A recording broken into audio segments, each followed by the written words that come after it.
I am so tired of hearing Christians telling me, Brother Paul, I'm just so weak.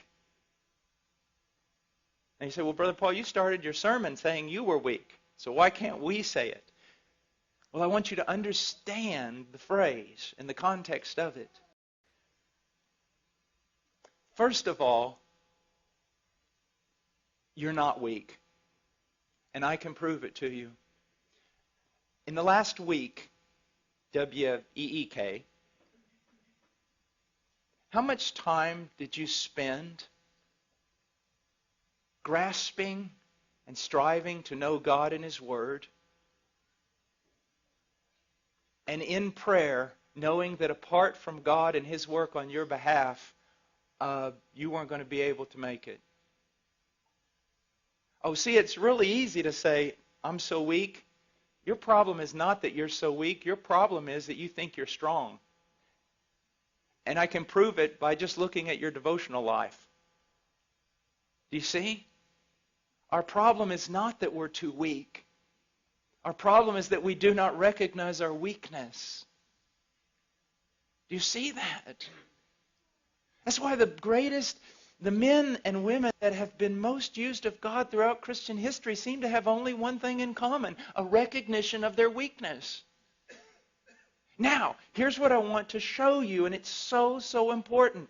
Weakness is not a hindrance to power. Weakness is the catalyst to spiritual power. The problem is wrong response. So first of all, you need to recognize something. Everybody's weak. Everything that is demanded of you in the New Testament is absolutely impossible for the natural man. There you go. So now everybody's on the same level. Me, you, Spurgeon, John Piper, all of us, everyone's weak. Now you can't use weakness as an excuse anymore because everybody's just as weak. No one can do this stuff. No one. So there you go. We're weak. The question is, what do we do? Now, many people just mouth weakness because it's the Christian thing to say. I'm weak. Other people find it very convenient to use that phraseology. Why? Because they can use it as an excuse for their sin. Well, I'm weak. Everybody's weak. But the right mindset here is in recognizing your weakness, it drives you to God. Immediately to God. Believing in faith that He's the fountain He claims to be. That He's the source and the helper that He claims to be. That He is one of unlimited resources. That He does not greedily hand out to children, but He lavishes upon us. So see, your problem is that you're really not recognizing you're weak.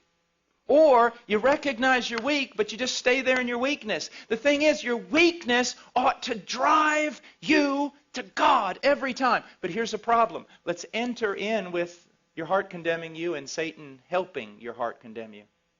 See, I have found so many people. I saw someone last night and I dealt a long time with them. Precious little girl. She recognized her weakness. She recognized her frailty. She recognized her sin. She recognized there were some things in her life she couldn't overcome right now. But here was her problem. She would see her sin, and because of the work of the devil and sometimes our own heart condemning us, she would put herself in the penalty box every time that she sinned. Well, you can't go to God right now. You can't just keep running back to Him. I mean, you sinned yesterday and you repented and asked for forgiveness. Now you've done the same exact thing today. I mean, you run back to Him. You're just a hypocrite. You don't appreciate God. You don't have a high view of God. What do you think? God just hands out pardon to everyone? And isn't that what we do? And isn't that what we think?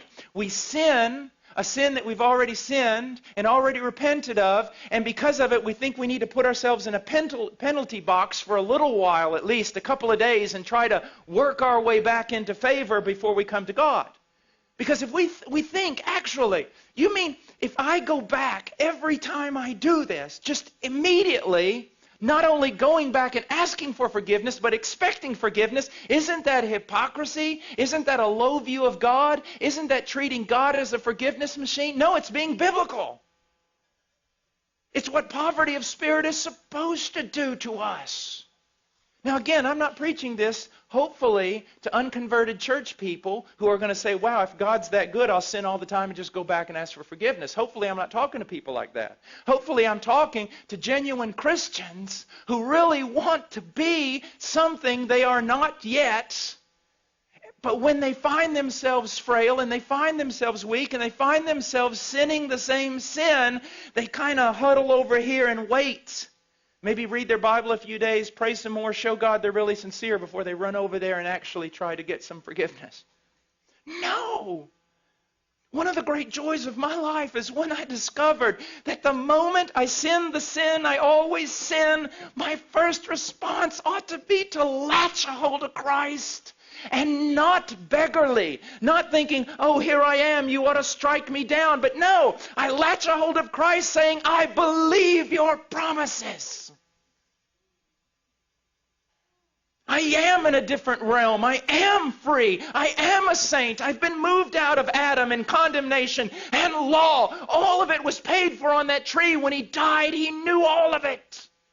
He forgave all of it. I'm free. It's absolutely spectacular.